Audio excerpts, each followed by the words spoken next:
and welcome to another episode of Not Too Deep. I'm your host, Grace Helbig. Very excited to have comedian, writer, thespian, all-around incredibly thoughtful and curious person, Amanda SEALES, on today's episode. We talk about all of it. Honestly, I'm still processing all the beautiful advice and thoughts that she has about her creative journey.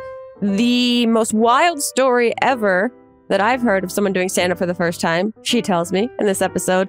You have to listen to it, to believe it, to experience it, all of it. I'm still processing. We also talk about her podcast, Small Doses, which is also a book that she is read through the audio version of too. Get into all of it. She is a busy, curious, incredible human being. And I just truly had a really wonderful time chatting with her about her artistic and creative journey, her thoughts on entertainment, media, all of it.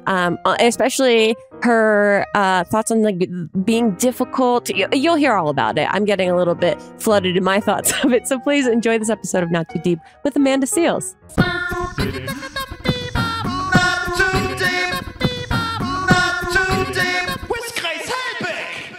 Amanda, I'm so excited to talk to you. I feel like you are what I have kind of gathered, like you're just professionally curious about so many things that I find it so interesting to kind of pick your brain on all of this.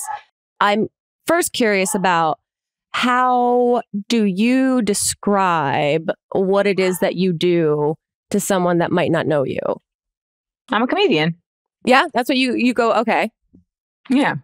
I mean, everything I do, it's like I'm a comedian who can write. I'm a comedian who can act. I'm a comedian who can produce. But at the end of the day, humor is the thread through everything I do. So that's the easiest and most like succinct way to sum it all up. It's like the skeleton key. Well, I wondered, how did comedy come into your world? Was there like a moment that you realized like this makes sense to me, or was there a person or a thing that happened for you that just clicked?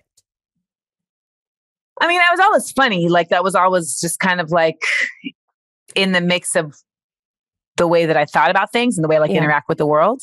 Yeah. But I was in the music business and I have like independent albums. And I was hosting a lot of things. And I remember around like 30-ish during my Saturn returns. Yeah. I was like, I was taking a turn. I was taking my own turn because I had been so immersed in music for like the past 10 years. And I even had a different name. My name was Amanda Diva. Yeah. I mean, that's why I'm so fascinated by like the evolution of like your artistic endeavors. Like you did start in music and you started in like hosting and spoken word. And yeah. So how did you start there, first of all? So it's funny because you said like, was it a person? Like when you were naming like possibilities, and for me, music, it was literally one person. I come from a like musical family, but one day I was ushering a show at the SUNY Purchase Performing Arts Center. Nice. And my homeboy was like keeping me company because like you can't watch the show, so you just have to like stand outside. So my homeboy was keeping me company, and we were just chit-chatting, talking. And he was like, "Have you ever thought of rapping?" And I was like, I mean, no. He's like, "You have a really good voice for rapping." And I was like, okay. And literally like the next day, maybe even that night, I like started writing raps as the fourth member of the Fugees. Amazing. And I still have the rhyme book with like all the verses and everything. But I couldn't rhyme on beat to save my life. I could not rhyme on beat to save my life. And so I was like, but I did realize, and you know, I've always been writing, but I never considered myself a writer, right? Like when I was in school, like I was good at research papers, not like write poems or whatever, but there were people I knew that were like, I am a writer. And I was like, I am one who can move a pen, you know? And so, I mean, I even like wrote my own book of monologues, like freshman year of high school, but still never small side activities. Yeah.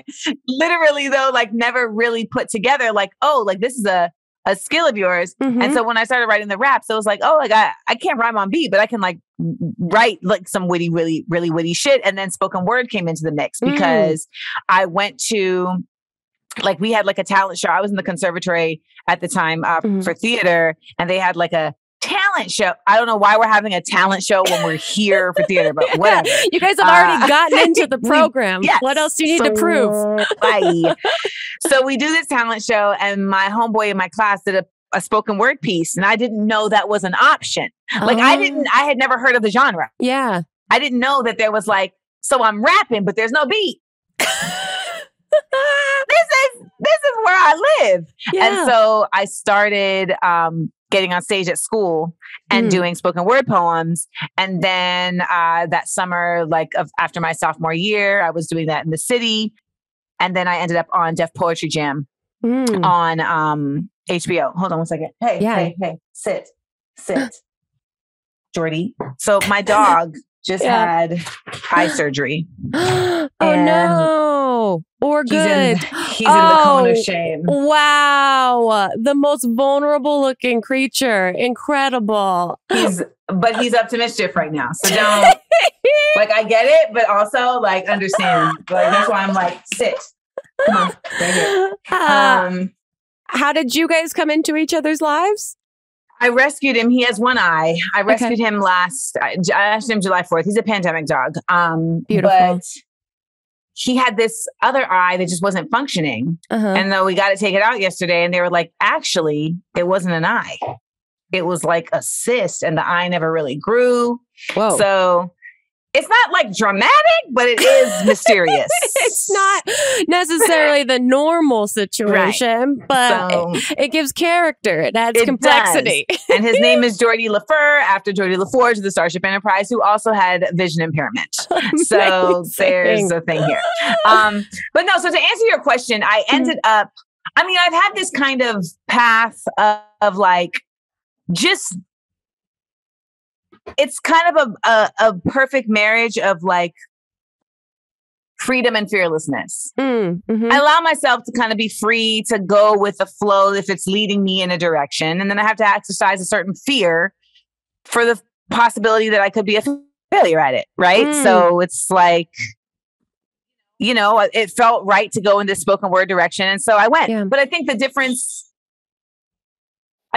for a lot of people is that I don't go into it thinking I don't want to fail. I just go into it thinking this is something I'm going to have to work at.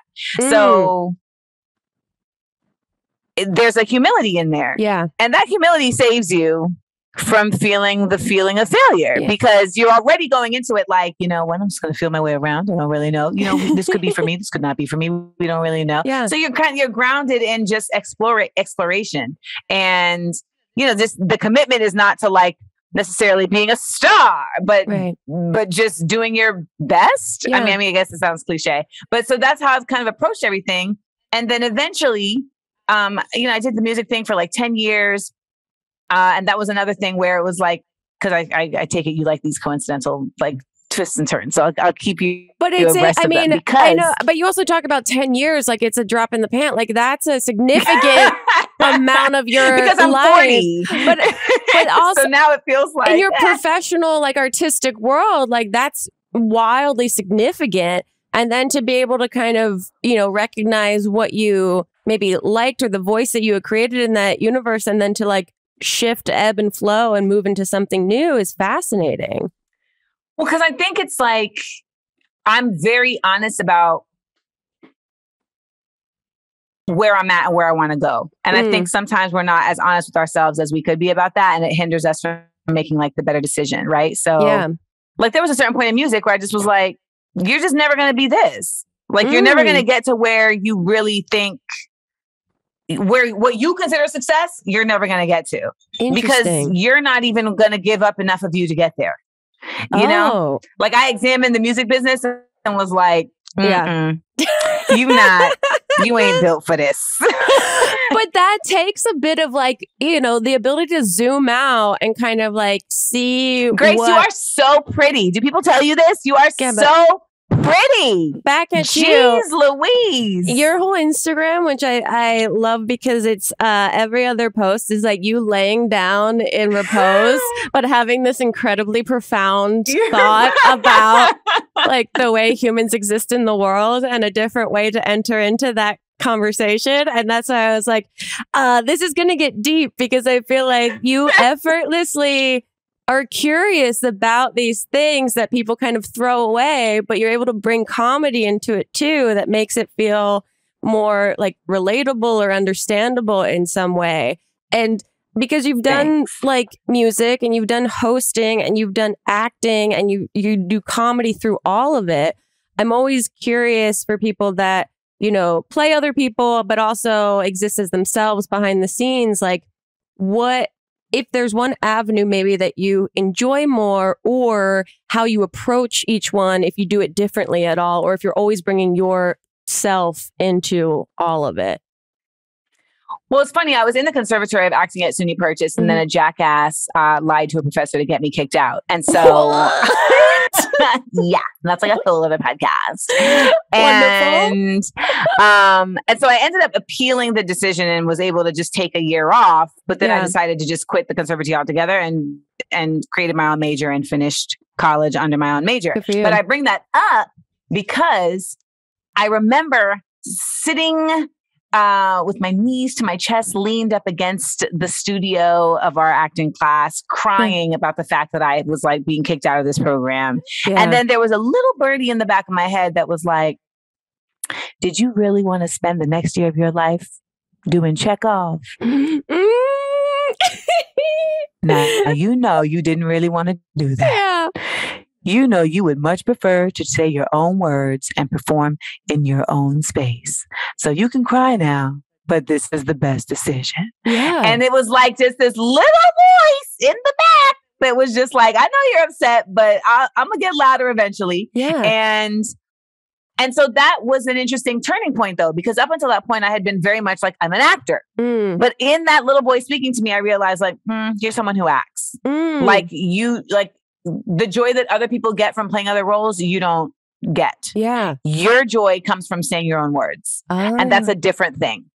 And that's very, that's beautiful to recognize, but also really difficult, especially when you're surrounded, I'm sure at that point, by all these other actors that were just like finding their calling and their purpose in this thing. And then you're like, there's something I'm resisting about this. What is this? And how can I trust that voice?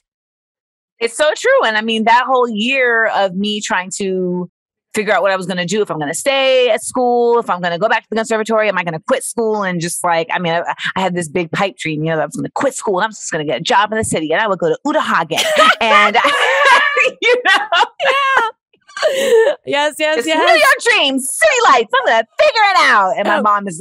Meanwhile, my mom is in Orlando, like, oh my God, what's happening? And but you know, but in hindsight, there was always a plan at work. You know what I'm saying? Like, even though the plan pivots, and I think that's the overall kind of.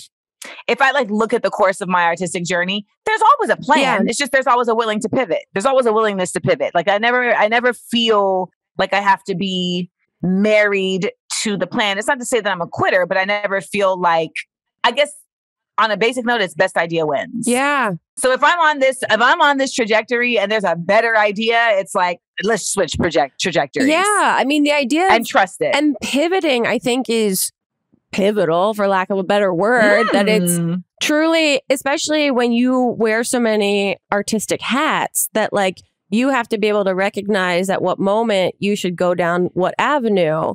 And that's hard for people, I think, that feel like they have to choose a lane and stay in it. Well, you know, and then as you continue to like expand as a multi-hyphenate, right? Like you lose kind of the option of just doing one thing at a time. And so you have to become a lot more ardent about like really creating synergy with things, or else you'll lose your mind. Like I know, like right now, I need to be writing. Like I'm at a phase in my life where like I need to be writing. I have all these ideas that have been percolating here, and now I have enough like business knowledge and savvy, et cetera, to be able to take the ideas, put them on paper, and like put them into the marketplace, right? So, but at the same time, I'm a stand-up. I do Smart, Funny, and Black Live. I have employees. I am an actor. You know what I mean? Like I have all these other things and I have a mortgage. You're spinning lots of plates at the same time. I'm curious about your artistic process. If you have one that you utilize over and over, or if it's different for each project that you're working on, like in terms of writing, do you have like rituals? Do you sit down? Do you have a sacred space? Like, do you like what works for you?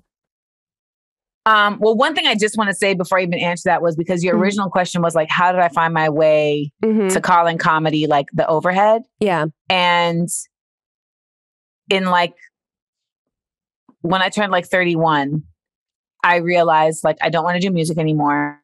What do I want to do? Like how, like, what am I doing? And everyone kept telling me like, you got to be the it girl and you got to like stop. You can't keep talking about social justice and Black things. And you got to like get the white girls to like you. You got to get the gays to like you. Like it was like very like methodical and formulaic that people were saying. Sure. And what I ended up doing on a basic note was I just looked at people whose careers I admired, even if I didn't necessarily like I wouldn't consider myself like a Chelsea Handler fan, but I'm a fan of like what she has managed to do with her voice. Yeah. Right. And I looked at her, Ellen and Chris Rock, and I was like, you know what they all have in common is they have built multimedia moguldoms based on their point of view. But there was one thing that they all did that I didn't do at the time, and it was stand up. And I was like, that's what you're missing. Wow. Because if without doing stand up, you're just humorous. What a sentence. That is very true. And also, it was like you were in your own escape room and you figured the key to get yourself out of it. Yes. And like literally, it was like a boom, like, oh, you need to not only do stand up, you need to be good at it. Wow. Like it can't just be some like dalliance. You need to be good at it. And it wasn't like I like the next day was like, New York City, I'm here. like take me to the stage. Yeah. But it was like I just kind of put it out into the open. And then a few months later, out the blue, when SNL was looking for their negress, when they were like, we don't have one, we need one. All these like showcases popped up, and this girl just hit me out the blue, sent me an email and was like, hey, we're doing a showcase. We'd love to have you headline. I've never done stand-up before, but she saw me on VH1 on Best Week Ever with all these other stand-ups. Yeah. I'm on there with Nick Kroll and Mulaney and, you know, it's just Gerard Small and all these stand-ups that are like legit stand-ups. So just by nature of association, she was like, you must be a stand-up too. And I was like, I would love to do it. I can't headline. But the people that I was on the show with, Sashir Zameda, who ended up getting booked for SNL, was on the show. It was like Sashir, Marina Franklin, Naomi Ekperigin. Like, I mean, my first stand-up show was amongst a incredible lineup of Black women comedians. Yeah. And I didn't bomb. That's incredible. I mean, the amount of pressure. That was the trajectory. Yeah. I mean, to really throw you into an atmosphere where it's like sink or swim. Holy shit. And on the way there, I was switching to the L train for all my New Yorkers. I was switching to the L train at 14th and someone had jumped in front of the train. And in true New York fashion, everyone was like, come on! Oh, God. Tonight! And it was November 6th, 2013. And Halloween had just finished. And I'm standing on the curb and this white girl walks up and is like, do you want to just share a fucking cab? And I was like, totes. And so she was like straight out of Girls. And so we get in the cab and we go to Williamsburg.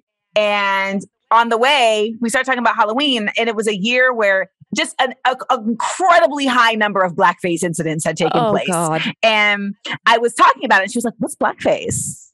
And so, but she wasn't like, she was genuinely just ignorant to not knowing what it was. And so I was like telling her and she was like, that's fucked up. And I was like, yes, it is. Oh my God. And I got to the show and Grace, everything I had prepared out the window. My whole set was about that cab ride. And that's how I do stand up to this day. Wow. I don't write my jokes. Really? No, everything's on stage. So if I craft on stage, I never sit down and write it. Wow. I mean, that's impressive. And also such a monumentous night in so many ways. My God. So, but I just say that like, that's kind of the part. So when you talk about process, that, I'm really good at listening to myself. I was going to say, it seems like you trust your instincts, that you have a very good internal dialogue with yourself, or a very succinct one to be able to trust, from what it sounds like, even from back when you were in the conservatory, like this voice, whoever it is, whatever it is, kind of guiding you in a direction. I mean, process is so different for everybody. And, writing is hard. Yeah. Because it's so completely, it requires such focus. Yeah. But then that focus is also just like, I'm tired of focusing. Well, especially because we are now unconsciously conditioned by all these devices and all these distractions all the time, that you have to deprogram yourself to be able to focus solely on one thing, which is what writing demands is this linear single focus, which is so much easier said than done. You really think when you're not writing, you're like, "Oh, I can't wait till I sit down and write. I'm about to focus. Oh, I'm about to nail this. Ooh, Here I wow, go. it's gonna go down." And then you sit down, and you're like, "I wonder. I forgot to finish watching that surfing documentary." Yeah, exactly. They had just gotten to Portugal. I need to see how this ends. Exactly. So that's been, in terms of process, I'm establishing a process in terms of writing scripts, because I'm in that. It's a new space for me. When I wrote my book, Small Doses, I thought it would take me 2 weeks. It took me a year. Okay. I don't know. But I had no idea. I don't know why I thought it would take me 2 weeks. I was like, you wrote research papers in a day. No biggie. Well, okay. Let me put a pin in that for 1 second so we can take a break and then come back, because I want to talk about Small Doses, the podcast and the audiobook and all of it. I'm really fascinated about your whole process with it. So we'll be right back with more Not Too Deep. Not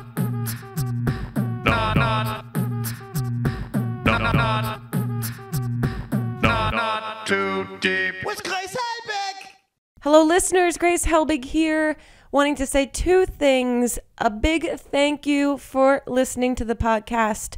If you're a regular listener, if this is your first time listening, welcome and thank you. And second thing, if you are enjoying yourself here in this Not Too Deep world we've built and you'd like to leave us a review, that would be so wonderful. If you can go to the iTunes store, the App Store, and leave us a lovely little review, comment. How are you feeling? Good, bad, otherwise? Maybe just good or otherwise would be appreciated. Other than that, enjoy the podcast. Okay, Amanda, let's talk Small Doses. Tell me how this first came about for you and the evolution of it for you. So Small Doses is my podcast. And I had started my podcast at the top of the year 2018. And it evolved as a self-help from the hip. That's basically the branding we've given it, in the sense that, as you've mentioned, I'm very curious about how our mind works, how social norms work, what civility really is, and just kind of the interactions of humans and whatnot. And so, and just our processes in humanity, right? Like how we identify our identities, like how we carve out our boundaries, how we make our spaces, just the human process is I'm very curious about it. I mean, it's endlessly fascinating because it's constantly evolving. Yes. And so I talk about it a lot of times. And at the end of the day, the bottom line becomes in the midst of the constant evolution and the willy-nilly-ness of it all, how do you remain healthy? Mentally healthy. Yeah. So that's what Small Doses at its core is about. And of course, by nature of me just being a funny person, it has a humorous tone to it. And we have guests. And after doing it for a year, people, and I was also talking in the same spaces on my Instagram, people were I'd really like to have this in writing, because a lot of times I want to refer back to something you've said and I just can't find it in your podcast, et cetera, et cetera. So that started me on the journey to writing the book. And I took a very, what's the word I'm looking for? I took a very, I don't know why I can't think of the word, but I did not take an orthodox approach to this book, and it was by no means basic. Yeah. I was I'm going to write essays, I'm going to write stories, I'm going to write blurbs, I'm going to write poems. And, really is a beautiful book by nature of the fact that we also put my drawings in it. Oh, cool. So it's like a very, I really love my editor, Samantha Weiner at Abrams, because she really just understood me. Yeah. And everybody else we had pitched this to was like, could you just do a book of essays? And it's like, well, that's kind of what everyone does. Yeah. And it's not that there's anything wrong with that, but it was like, I would like to do something a little bit more unique because I'm like a weird bird. Yeah, but it makes it that much more intimate into you. It's like more of a fully formed kind of like brainscape of you versus like when you talk about something, it's very one lane of a person and thoughts. And this seems like you get to cover a lot of bases. I do. Yeah. I do. And I really get a lot of joy from doing that. Like I've had a lot of people pitch me doing shows and they're like, we'd love to have you host a politics show. We'd love to have you host a relationship show or whatever. And I'm just like, that sounds so boring. Yeah. And in that curiosity, like I like to talk about a number of things. And so Small Doses, we have a chapter on womanhood. We have a chapter on race. We have a chapter on people are weird. Mm-hmm. We have a chapter on careers. So, I get to touch on these different things that have really been a part of my experience. And eventually I'll write a part 2. Cool. But it was a really daunting task because I had written out this table of contents and then was like, you got to actually write it. These are the headlines. You need the articles now. Yeah. And it took, I learned that my process in writing in that respect, I need to carve out like very specific times where that's all I'm doing. And then time when I'm not doing it at all. That's the balance. Yeah. So I need like a week where I'm not doing anything but this. Yeah. But then I need 2 weeks of not having to think about this. Of doing everything but this. Like there's hella typos in the first run of the book because I had to edit it. Like I'm just like, I don't want to fucking read this. I just wrote it. I know, to go back.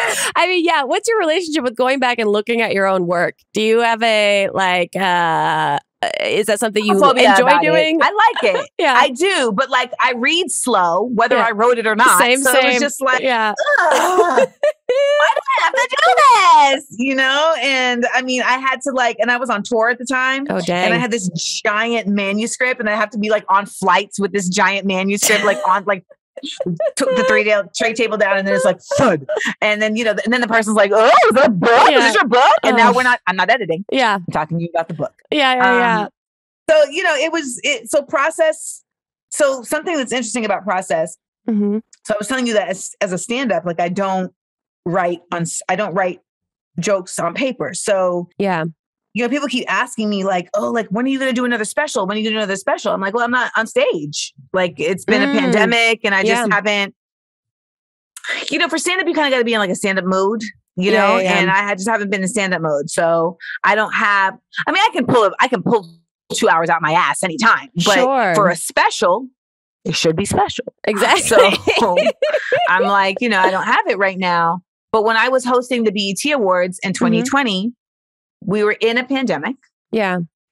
And so we couldn't do the awards live. Right. So I had to do them in my house.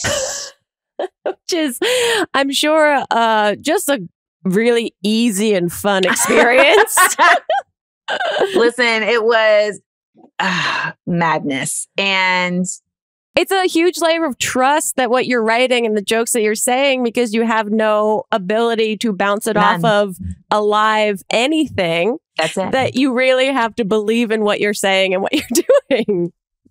So I have written 5 one-woman shows. Wow. And what I realized, because I was trying to write my monologue, my opening monologue, and like it wasn't coming. Yeah. Because I don't write jokes. So here I am trying to like, this sounds funny. And it's like, no, it's not.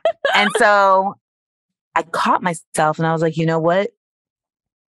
You need to write this as a one-woman show, not write it as a stand-up. Interesting. Because when I'm writing in a one-woman show space, I'm writing for myself. Yeah.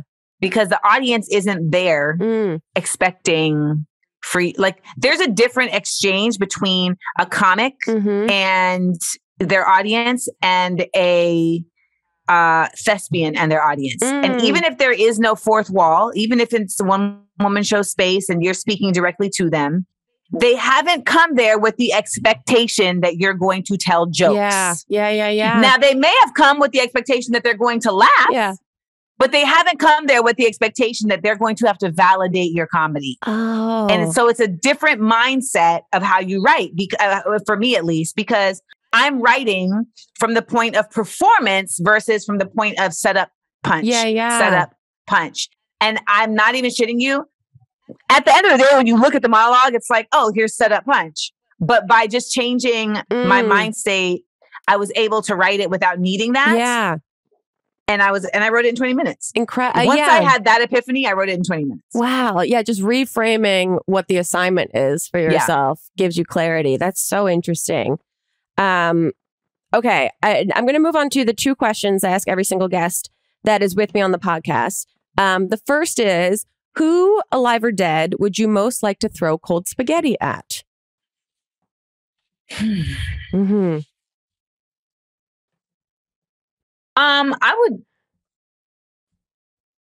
would like to throw cold spaghetti. I mean, honestly, I'm trying to narrow it down. Yeah, I mean, and this is, it's an answer that I recognize will change constantly. It's just who in this moment comes to mind. In this moment, I would like to throw cold spaghetti at the Supreme Court. Very much agree. Because I'm just like, fuck are you guys? What do we? I know Sonia's up there just like, get me out of here! I hate it here. She's doing her best. My God. Okay, we don't have to go too deeply into that. The other question that I ask every single guest on the podcast is to tell us your worst pants shitting story or like a bathroom emergency situation. But you can only use 3 words or like small phrases to describe the event. So, for example, mine is college jogging front lawn.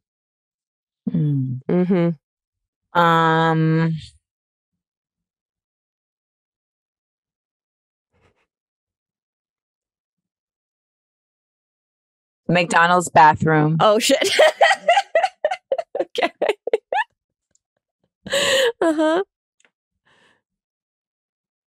Release. Okay. CVS receipt. Wow. Thank God some of those receipts are so fucking long and that you throw them in bags because you never know when you're going to need one. Didn't know I'd need it. Keep your receipts for your taxes and for bathroom emergencies. Either keep the receipts or check first. Yeah, there you go. That there is toilet paper present. Very true. Not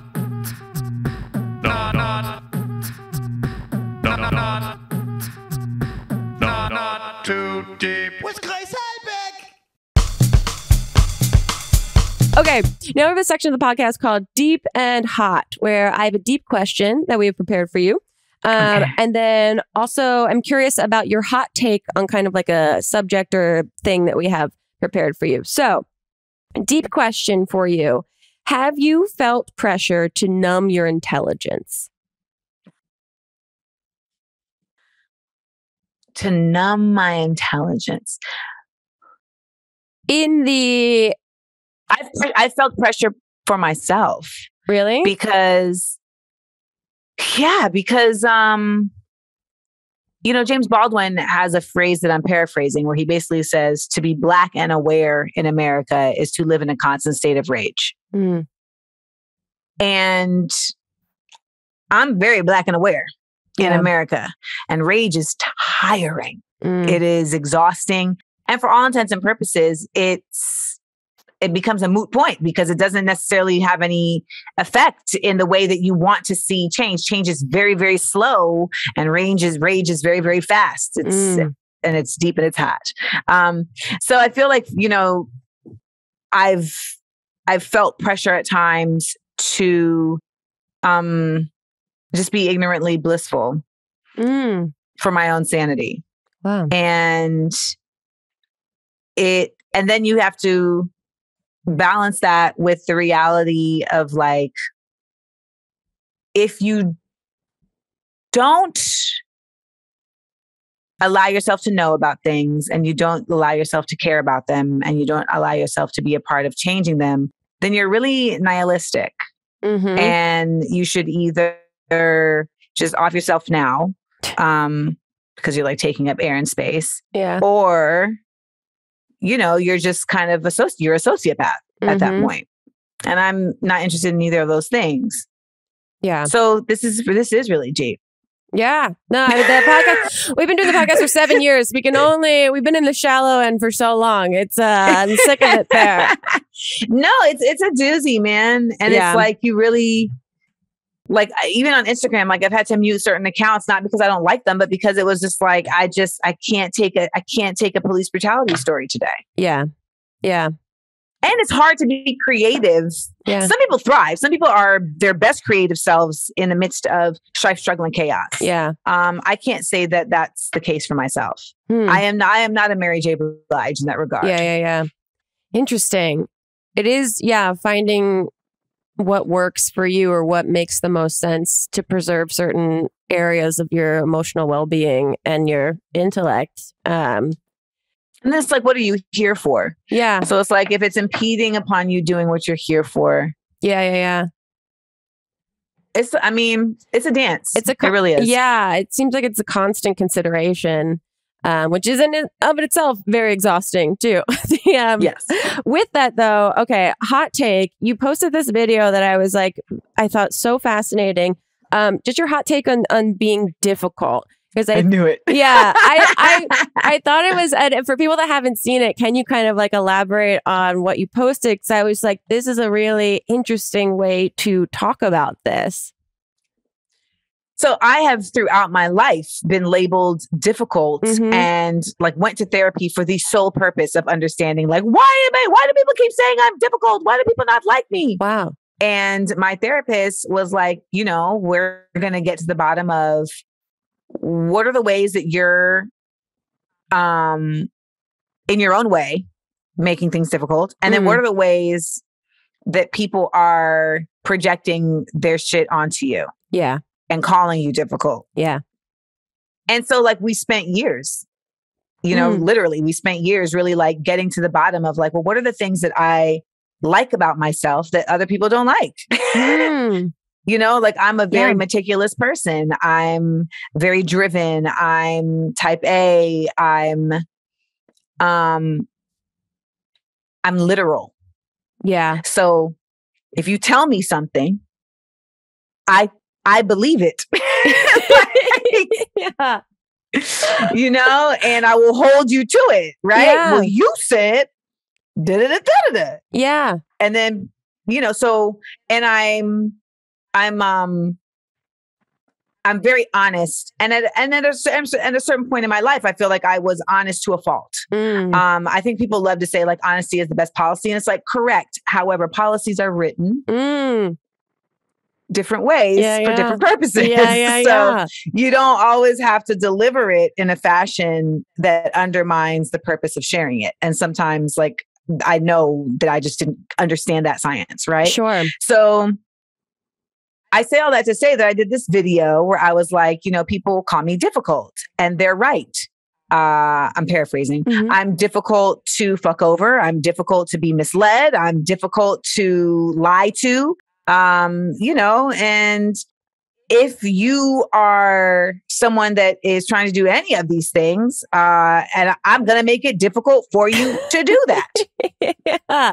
But there's something about you like, because it seems like through your life, you process things like openly, like you very much are like, there's a beautiful vulnerability. Like you say, you don't write your jokes, that you get on stage and you kind of like work through stuff. And the same seems to be that like people, I think, get on guard when someone is so like, vulnerable in that sense and like outspoken, or for lack of a better word, that because there's no assumptions in that way. There's no ulterior, there's no subtext. Yeah.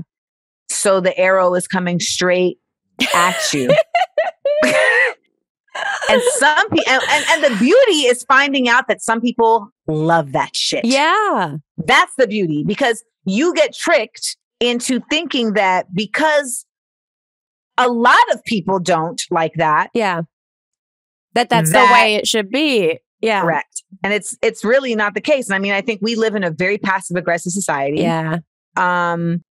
We live in a very narcissistic society. Oh, yeah. So like if you exist in that space, like you are very unnerving to a lot of people's way of existing. And when you are unnerving to people's way of existing, they will make effort to fuck with your way of existing. Yeah, projection, pure projection. That's it. Yeah. So, but what was beautiful about that video was how many people identified with it. And what was hilarious was how many men were like, and that's why you're going to stay single. And I'm Jesus, like, shut up. I'm also not, but also like, it's also, just like, that's not the goal. It's good to know that they're busy enough to carve out some time to post that on your video, that they seem booked and busy and doing well.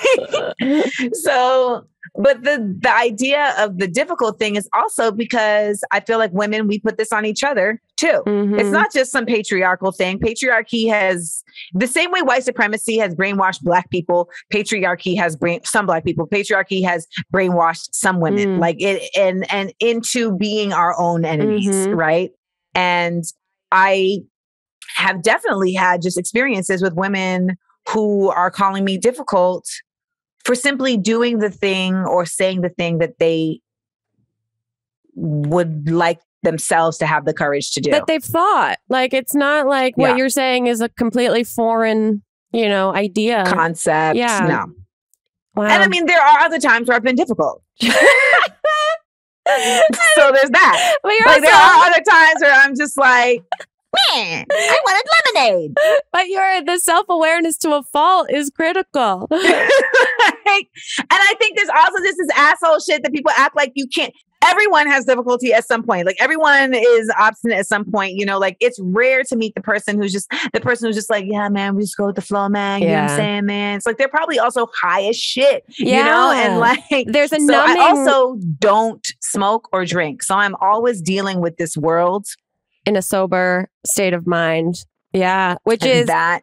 Yeah. People that can't deal with it numb themselves in different ways. So when someone is so sober in their thoughts, viewpoints, and opinions about it, it can be very confronting for people.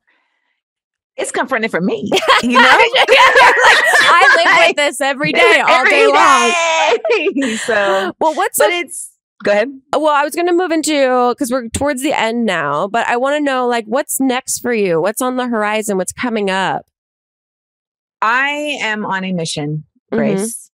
I have been on Insecure on HBO for the past 5 seasons, so the past 6 years. Yeah, and the final episode is what, December 26th, I think? Yes, it is coming up. Wow. And for those who don't know, like in this business, a lot of times when you're on a show and you're at a certain level, your character is a certain level, like you can't do other work. Yeah, true. Yeah. Because you're under contract to that project. And I will also say, like, when I since moving here to LA, like it's been a learning curve and just a learning process of understanding like what my value in this business is and what the value of this business is to me. Yeah.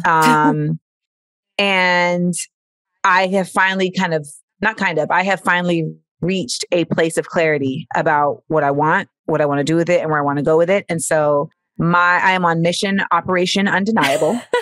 And I love that. I have dedicated myself for the next year to being as prolific as possible in the effort of really showing the world and myself the undeniability of my talent, because I really genuinely feel like I have creative work to share on a bigger platform that can really be, that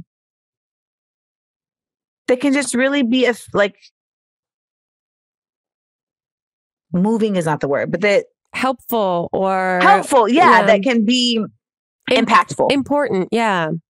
That can be impactful in in a time where I feel like we are rapidly descending towards mayhem. Yeah. Like, I just think that it is imperative that voices like mine are given space, because the voices that are getting platforms right now, by and large, are dangerous. Yeah. And there has to be a counterculture. That sounds beautiful. And also a big old task for yourself, but also how can you not? Like, if you're called to do this, how can you possibly ignore the call? It would, you know what though? I gotta tell you, since I kind of like decided that, it's like that book, The Alchemist, man. Yeah. Like, once you decide what you want, the universe conspires to give it to you. That's awesome. So there's just been like abundance in terms of like support and interest and spaces opening up like right before my eyes. Cool. And I think there's just an excitement that I haven't had in a while. This pandemic, this panini has been a thing. And it could have gone a different way, you know, to come out of it feeling so like rejuvenated and excited, and it did. It did go a different way. I had a whole depression.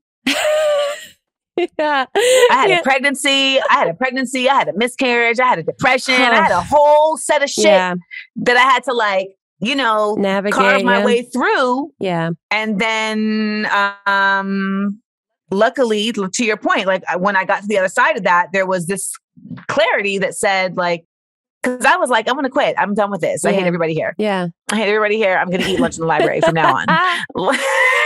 Yeah. It's just over it. And my dude was like, are you sure? And I was like, yes, I'm sure. I'm absolutely sure. How dare you? Yeah.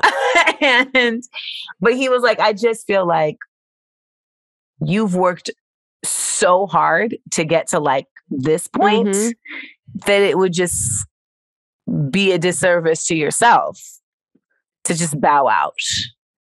And that's a good person. That's a good person that can see all of you. Yeah, he could see it. And I was just like, I mean, whatever. Like, you don't know me. Yeah. But I desperately want to hear all of this because you do know me. And so for all intents and purposes, I figured it out. And you know, we started this podcast with you talking about like my curiosity. And I think I'm just always trying to figure out like, what is the next space of like happiness and elevation that I can like shimmy into. Yeah. You know, you got to body wave through the bullshit. And you know, I try, like, I'll be like a series of whackness will happen. And then I'll be like, oh, you're in the midst of a 2 weeks of whackness. And it's like my body, like my mind just decides you got one more week of whackness and that's it. And then you will come to the other side. But that is, these like death rebirth cycles that happen like creatively, spiritually, all of it are to be able to hold that recognition of like, this is not permanent. This is temporary. And that there is, the reason this is so bad is because good has to happen to be able to understand things getting bad. That's beautiful. I hope you write more self-help books in some capacity, because I feel like I learned a fuck ton. Thank you. Of course. Before we wrap up completely, we like to give a little token of our appreciation for being a guest, and that is a personalized horoscope from us to you that Melissa will put in the chat when she does. If you could read it out loud to the class. I think we got your birthday correct. Dear Cancer, crab of the stars. Mars and Scorpio forms a sextile with Pluto and Capricorn earlier this week, provided the perfect opportunity for a romantic date. If you missed it, well, fuck. Maybe next year.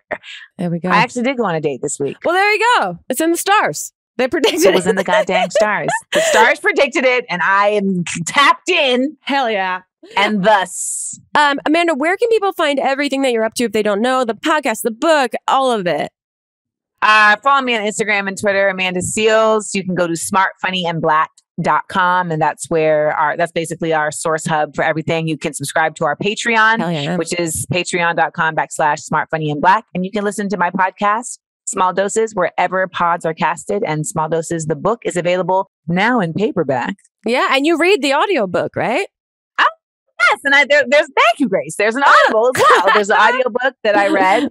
And by the way, I had throat surgery last year on my vocal cords. So when you hear the audiobook, I sound like it's a character. It's your reading character. Yeah. I sound like I've had a really rough life, and amazing. It adds. Figure it out. I love that. But thank you guys so much. This has been fantastic. Thank you, Amanda. Really Go get into everything that she's up to, and also get ready for the future because you got big plans. I can't wait. I'm so excited. This is so lovely. Thank you so much for your time. Super appreciate it. And we'll see you guys next time on another episode of Not Too Deep. Goodbye. Too deep, too deep, too deep, not too deep with Grace Helbig. Not Too Deep is a production of Grace Helbig Incorporated, producer Melissa D. Montz, edited by Shireen Lani Yunus, post-production sound by Chris Henry, and an extra special thanks to Flula for the theme music.